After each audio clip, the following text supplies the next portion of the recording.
So we're going to talk about Bronco Horvath and his trip through the original six of the NHL. A really, really distinct club of athletes that were involved with all six NHL clubs during the original six era. I'm advancing this by... Bronco, like his brother before him, played his minor hockey in Port Colborne for the Port Colborne Lions. Bronco's older brother, Johnny, played in the Eastern League, the International League, and had a cup of coffee in the American League as well. But Bronco, as this shows, was on the Ontario Minor Hockey Association of Juvenile B Champions of 47-48. Right down in the front row with all the teeth there, the goalie, was his teammate, Don Simmons, also for Port Colborne. The Horvath brothers called him a name that no one else seems to have called him. Their term for Simmons was leaky. Now, Bronco jumped right from juvenile hockey into junior A hockey with the Galt Rockets, who became the Galt Blackhawks. His brother Johnny, at the top there with a circle, was playing in the Eastern Amateur Hockey League for the Grand Rapids Rockets. Bronco's team had been beat out of the OHA playoffs, and so they were looking for some roster players for the Grand Rapids, and so John had Coach Wally Kilray invite his younger brother Bronco to come and play at Grand Rapids. He played 6 games in the regular season. His first 2 games, he scored a hat trick in each game, and that really pissed off his older brother because the newspaper headline said, "Johnny's brother scores hat trick." So he played in the Eastern League at Grand Rapids, but signed actually a C form with, I'm sorry, that's such poor resolution there. He signed with Eddie Shore in Springfield. It's funny, I'm not, they're bright and clear here, but not displaying so well there. I'm sorry about that. At any rate, signed with Eddie Shore at Springfield, played for Eddie Shore in the American Hockey League at Springfield. When the new franchise was opened at Syracuse, he was switched over to the Syracuse Warriors for 2 seasons. In the middle of his 3rd season there, Eddie Shore had suspended a number of players for what he described as indifferent play, and he asked Bronco and 2 other players, Walter Tanis and Vern Kaiser, to go back to Springfield, which by that time was in the Quebec Hockey League, because Springfield had a better chance of making the playoffs, and Shore had a better chance of making some money. So he played 14 games in the Quebec Hockey League for the Springfield Indians. Lots of stories about Eddie Shore. The one Bronco Horvath tells is at the end of that season, when he had accepted basically a demotion to the Quebec Hockey League, at the end of the season, as a thank you, he said, "Mr. Shore peeled off $1,000 and gave it to me and said, thank you for going to Springfield without any bullshit." Oh.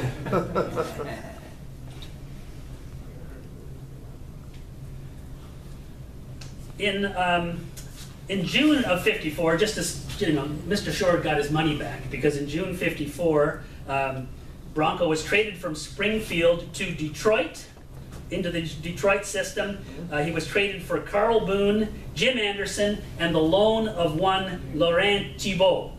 And so he landed in the Edmonton system, attended training camp at Sault Ste. Marie, and broke in with the Edmonton Flyers of the Western Hockey League, and that's where he played on a line with Johnny Busick and Vic Stasiuk, which would, of course, in the future become the Uke line at Boston. Bronco set a scoring record for the WHL in that year, and that was 1954-55, with 50 goals, 60 assists for 110 points. Tops in the league. It was quite an amazing hockey club. It included players like Norm Ullman, but Glenn Hall, of course Busick. Stasiuk won't be pictured there, I believe. He'd already gone up to Detroit at that point.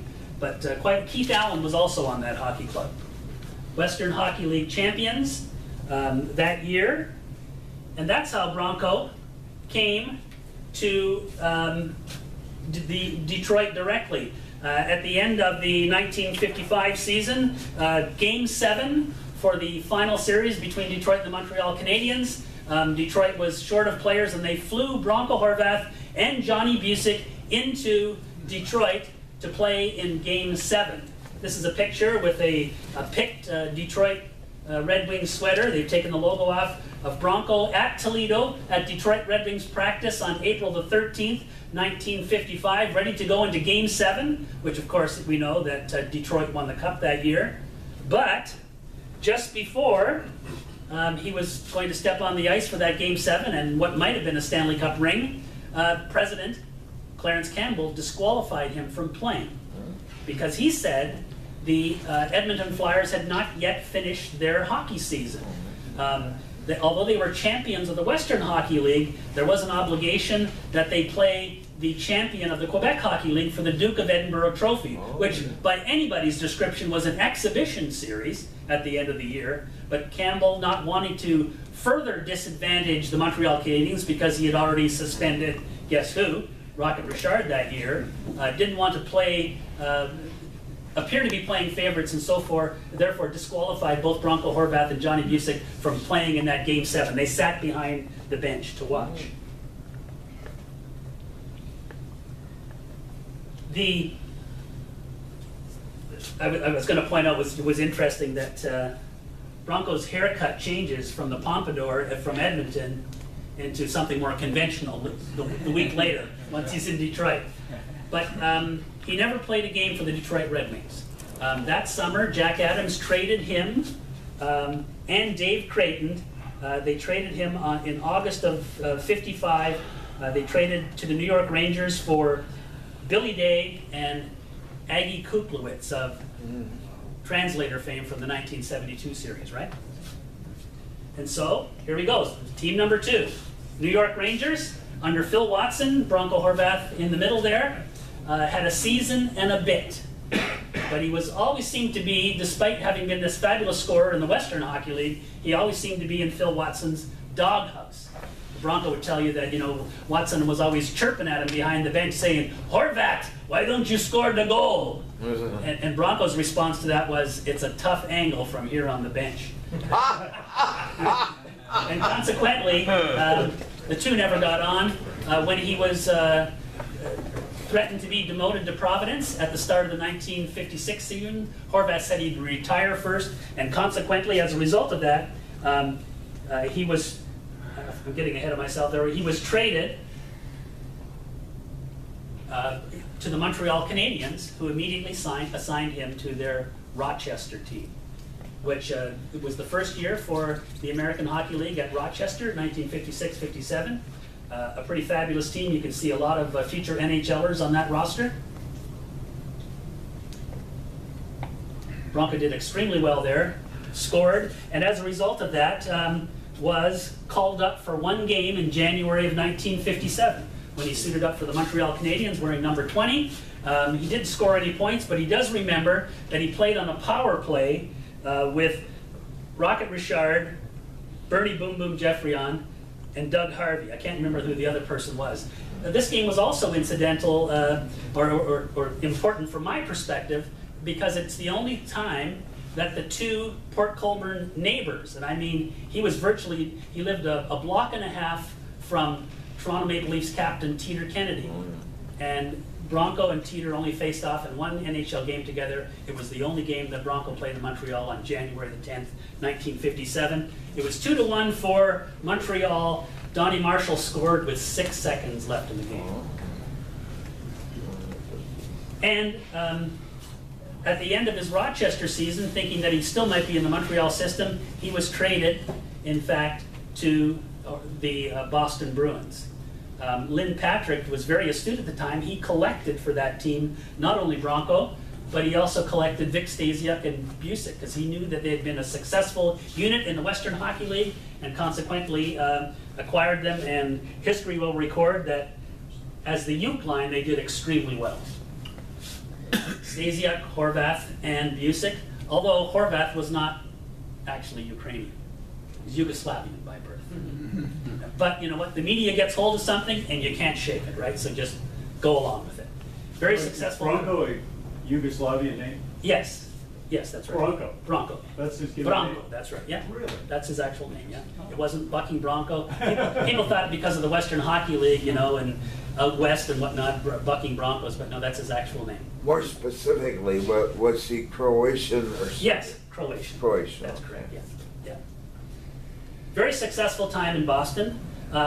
One not so successful time is when in one game in October of 1958, both he and teammate Doug Moens had their jaws broken in Toronto. And they were broken by what were at that time illegal elbow pads, the hard shells. There had been an NHL order that the hard shell pads no longer be worn, but Toronto persisted in wearing them. Horvath got Carl Brewer's elbow, and Moens got Bob Bond's elbow. Horvath actually, this is a poor image, but Horvath actually wore one of those Delbert Louch plexiglass screens when he came back in February of that year after being off with his broken jaw, and scored a hat trick on his first game back in February. Wow. Wearing the mask? Yes. Scored a hat trick? Oh yes. Yeah, yeah. Wore the mask for about 12 games. Huh. And of course, you know, he said everybody needled him, and you know, Yeah. would give him a crack on the mask with their sticks and stuff. You know, just exchanging pleasantries in the NHL of the day. And just a note here as well, Broncos Beehive was always labeled as Rudy Horvath, and that was of course an error. Rudy Horvath was probably the top-ranked golfer in Canada at the same time. And someone mixed up his name and called Bronco Rudy. His name was not Rudy. Rudy was the golfer, so that's a Beehive error. But it's still only a $5 card.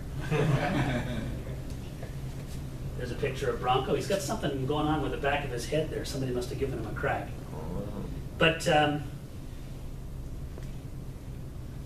extremely popular, won many awards, you know, fan-based awards in Boston.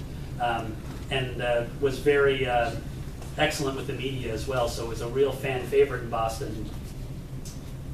Some of you will remember the 1959-1960 season. The final game of the season, it's at March 21st at Chicago at Boston. The scoring race is at the start of the game. Bronco Horvath has 80 points and one Bobby Hull has 79. How did that end up?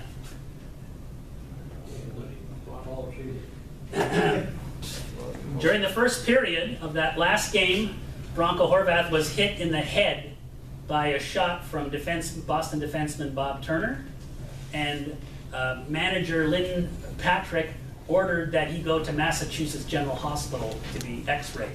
So he left in the middle of the first period. While he was away at the hospital, in the second period, Bobby Hull assisted on a goal, or sorry, scored a goal, so they're tied. Bronco Horvath came back just at the start of the third period to a great reception by the fans. But as much as his teammates tried to feed him, couldn't get that extra point. And unfortunately for Bronco, with 4 minutes left in the game, Bobby Hull assisted on a Blackhawks goal in a 5-5 tie. And that was it.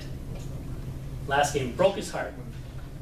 He said Bobby Hull came into the Bruins dressing room at the end of the game and put his arm around him, but Bronco was pretty upset, smashed his stick on the wall.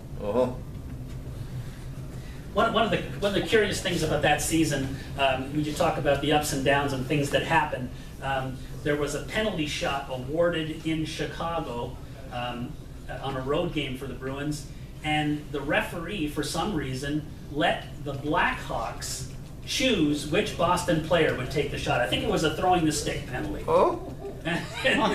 And so, you know, normally Boston would let their best sniper shoot, right? Yeah. But no, the referee chose, and the Chicago team chose, I think it was Larry Leach, who flubbed the point, of course.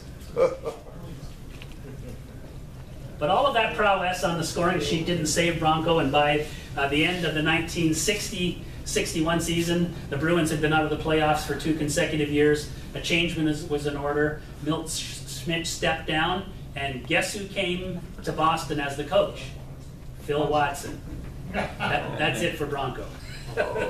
And so Bronco was left unprotected and claimed on waivers by the Chicago Blackhawks, where he wore number 9 before, because he picked that number up from Todd Sloan before Bobby Hull wore that number.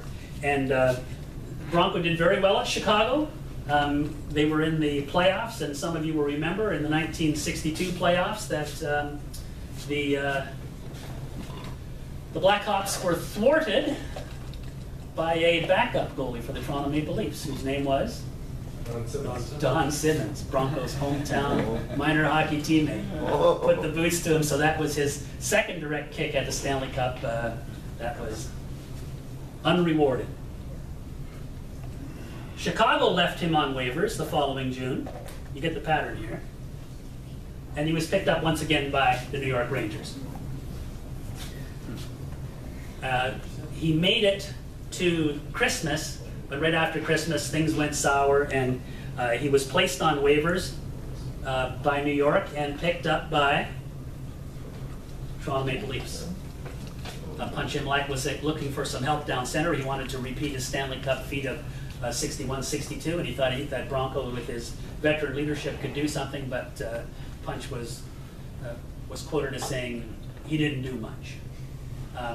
I have a different theory about that. My theory is that there was an article published in the Leafs program in which both he and Don Simmons were asked to name their favorite players from their youth, and Bronco named Don Gallinger, who at that very time was going through that whole series of articles published by Scott Young in the Toronto Globe and Mail. And the NHL and Conn Smythe were very upset by those articles, and when Horvath spoke out openly about that and it was published in the program, he was in Rochester on the bus the next day. Oh, good. That's Fred's theory.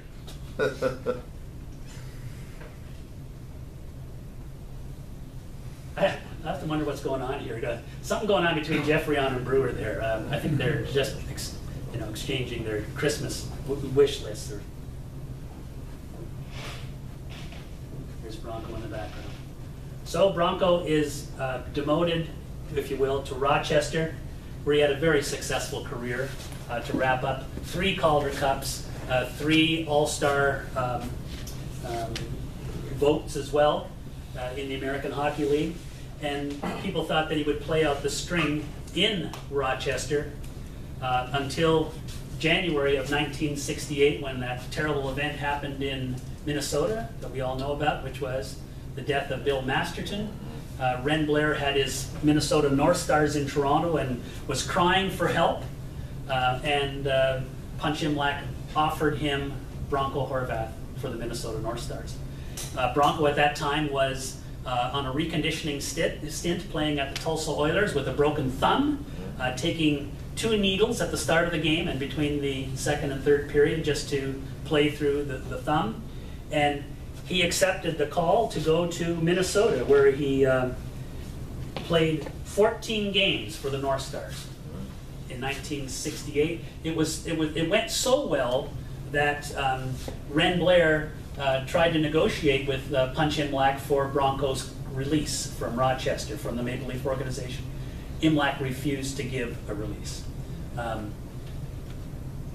Bronco told me that his father offered to pay Punch Imlach directly $30,000 in cash for his son's release so that he could continue his career and play in Minnesota, but they wouldn't allow it. So Bronco went back to Rochester, where he finished out the string. He played another. Yes. Can you just comment? I think Imlach had equity in the Rochester team. Yes. And they were preparing to sell it to Vancouver. That's correct. And so Imlach didn't want to give away an asset. It appeared, although at his much advanced age, you're right, he was an asset on the books, and whether that had any bearing in the sale to the Western Hockey League Vancouver Canucks, it's not clear. But Mr. Horvath, all the Horvaths were upset. It would have been a nice little swan song for Bronco. He was working on the power play. He was getting a regular shift, and he loved playing for Ren Blair. But it wasn't to be. So he played another season in the American League, 5 games, and then under coach Dick Gamble at the time, decided to pack it all in. And that was the end of his hockey career. During that time, he put up some very impressive stats in the NHL.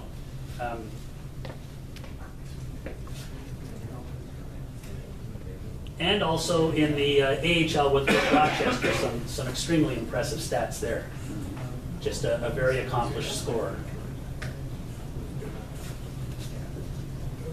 He was inducted into the Rochester Americans Hall of Fame in 1986 and into the American Hockey League Hall of Fame in 2015. Let's see what I've got here later. Following his playing career, I should just point this out, because this name has come up today a couple of times. He coached initially in the Maritime Junior A Hockey League, which survived for about 3 years, I think it was, where he coached the Cape Breton Metros. I don't have any stats on him or that league, but maybe that's a project for us in the future. But he coached also in the OHA Junior A, he coached the London Knights. Bizarre situation in the playoffs that year, Game 5, with London up 3-2, he was fired as coach by team owner Howard Darwin. You've heard that name today? In a spectacular feat of, how did we describe that earlier today? Conflict of interest, perhaps? Howard Darwin also owned the Ottawa 67s, the team that the London Knights were playing in that very same playoffs. So the owner of one team fires the coach of the other. It is too convoluted for words. It was extremely upsetting, as you can imagine, to Bronco at the time. But and actually, Mr. Darwin pointed out the fact that it wasn't a big deal because in the NHL, everybody knew that the Norris family owned 2 and controlled a 3rd NHL team. So what were they crying about? He went on from there to coach in Cape Cod in the Eastern League, which the next season morphed into the North American Hockey League. And had a fairly successful run in his first year in the Eastern League, but didn't do so well, and after 38 games he was released. He stayed in the Cape Cod area, where he lives today in South Yarmouth at the age of 88 years. I spoke to him on the phone yesterday from the hotel. He was feeling a little bit under the weather from a flu bug, but still kicking ass and taking names, and it was a great conversation to have. But all in all, we talk about small towns. Port Colborne was a town of 18,000 people, and they produced some pretty fine hockey players just by virtue of that size alone in terms of the demographics we were talking about earlier. But interesting guy, lived a spectacular life with a great career. He was apparently, he's known more than one occasion to throw a set of golf clubs into the pond at Port Colborne Country Club. Who hasn't done that, right? But this begs the question, and we're talking about, and one person in this audience is disqualified from answering this question. And we talked about how Bronco Horvath was owned by all original 6 teams, but only played for 5. To my knowledge, there's only one player that played for all 5 original 6 teams during the original 6 era. Jack Lynn? Wow. Wow. You must have been talking to him. It is, in fact, Dick Lynn. That's right. Just for the record. Yeah. Exactly. Good. All right. Thank you very much.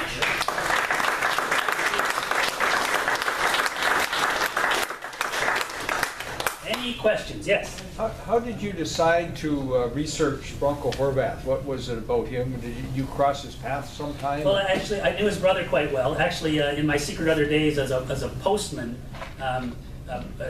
Horvath's General Store was on my mail route, and I used to rush through my mail route so I could sit and talk to Johnny Horvath, for at least an hour before my ride would come. So I knew them. I knew them by reputation. Obviously, yes. They were older than me, but. It was obviously they were a very proud hockey family, and they were proud of their youngest son, Bronco.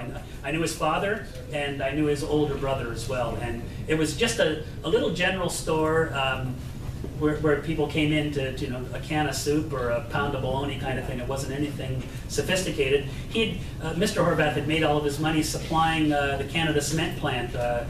With groceries and other supplies, and dealt with German prisoners of war that had been posted in Port Colborne as well. So it was a highly respected family, and that's how I came to know the Horvaths. It was the kind of place where you're just sitting there, and I remember this old rock hard Senior A player. His name was Walter Horn, and Johnny Horvath was behind the till, so he was. He'd been retired from the AHL about 20 years by then, and Walter Horn had been out of organized hockey perhaps for about 40 years, and Mr. Horn came up to get a can of soup or whatever it was, and just with his head down, without even looking at Johnny Horvath, he says, it's a good goddamn thing you didn't play when I played. And Johnny Horvath just took a couple of steps back and said, what are you talking about? He said, man, if you'd have played against me, he said, I'd have put you right through the effing boards. And then, of course, that's Horvath coming back and saying, I'd have shoved that puck right up your ass and out the others. That's the kind of thing it was. So these guys were very ingrained in Port Colborne hockey culture, neighbors of Peter Kennedy, as I said, but it was an amazing time. Yes? Well, I went to hockey camp when I was 16, and he and a bunch of NHL guys were the coaches. I think it was their summer job. Yeah. Was he kind of a jokester personality? He was always a jokester. Because, you know, and how can I remember that far back? But I remember him being a pretty humorous guy. Yeah. Coaching our hockey camp. Right. Well, with such incredible heartbreak in the length of a career. I mean, he enjoyed some high days, but there's a lot of heartbreak in here. You know, you'd better have that counter personality, or you'd be drinking yourself under the table every night. Yes. I spoke to Danny Lewicki. Yes. And he had mentioned about some things that happened. When he went through your presentation, it sounded similar. Because Lewicki had an issue, I think, with Rudy Pillis in Chicago. Yeah. And he said there was a problem with a power play or something like that. They go in the dressing room, Pillis is yelling and screaming. And Lewicki said something. And he said, I didn't play a shift the rest of the season. Now, the only reason I asked that is, I mean, I think we're all looking at this and thinking, Bronco's moved around a lot. Yeah. Is there a problem? Is he, you know, kind of a guy who talks back? I know Ivan Irvin told me he hated Phil Watson. Yes. He thought he was a complete asshole. Yeah. But is Bronco the type of guy that would say stuff, and this is what gets him? Well, you know, I like that picture of him with a bandage on the top. He said he was a guy that was known to run his mouth, you know. When you've got Vic Stasiak and Johnny Busick on either side of you, you can say a lot of things and hope the hell they arrive before you're called to task. But as good as he was, and coming that close to a scoring championship, he didn't last a long time there. No, well, he was, you know, by the time he left Boston, he was 30 years old already, which is, you know, yeah, you still had a lot of playing days ahead of him, but yeah, some people talked about it was, you know, his conditioning as well. Every time you see a photo of Bronco Horvath skating, he used to recover his breathing by puffing his jaws, and he just looks slow and he just looks tired all the time. But that's the way, you know, we're talking about, you know, oxygen recovery. That's what he did, and so I think he had a bit of a rep for that as well. Notwithstanding, the Leafs lineup was a pretty damn hard. He wasn't the only one that couldn't crack the Leafs lineup. When you think of all those guys that were at Rochester, that, you know, some got a sniff and some didn't. Yeah. This is a tangential question maybe Yeah. for the group. Has anyone ever heard anything really good about Phil Watson? I can tell you from a guy from Syracuse, he coached there for a year. Oh. Even the fans didn't like him. Yeah. He wore nice shoes. He wore nice shoes. His mother was from Barbados. That's good. Yes. Just as maybe a footnote to what your very fine presentation. I had the privilege of seeing the best hockey game in person I have ever seen in my life at the Cape Cod Arena between the Syracuse Blazers and the Cape Cod Cubs. Right. The score at the end of regulation was 2-2. The end of the first, still 2-2. The second, Billy Orr, no relation, flipped just threw a puck at the net. It bounced the right way and went in. They lost. Rogers' team got knocked out of the playoffs by Syracuse. Right. And it was a fabulously coached game. Okay, so you were doing the color commentary. Let's finish this. I won't ask you to repeat the phrase. So while the announcer went down to interview the winners, the Syracuse coach, Yep. you were assigned to go to the Cape Cod dressing room Yep. and talk to Mr. Horvath. And what did he have to say when you asked him for an interview? The vernacular for don't yourself. Expletive, deleted. It was not a good move, let's put it that way. There you go. Which I couldn't blame him for. It was a tremendous game. Right, right. Well, thanks very much for an amazing collection of information and trivia in that presentation. Just a great presentation end to the day. So thanks again.